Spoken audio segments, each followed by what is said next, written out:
বেশ অনেকটা পরিমাণে এখানে আমরা নিয়েছি সজনে শাক, দুটো মতন গাজর কুচি, দুটো মতন আলু কুচি দিয়ে দিয়েছি, মাঝখান থেকে 4টে লঙ্কা চিড়ে দিয়ে দিয়েছি।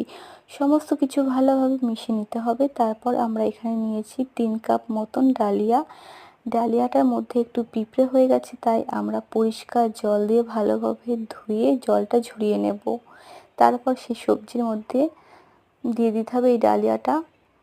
সমস্ত কিছু ভালোভাবে মিশিয়ে নিতে হবে। এখানে দিয়ে দিয়েছি স্বাদ মতন লবণ, একটা আদা টুকরো নিয়েছিলাম সেটা গ্রেট করে দিয়েছি, 1 চামচ মতন জিরে আর অনেকটা নারকেল কুচি।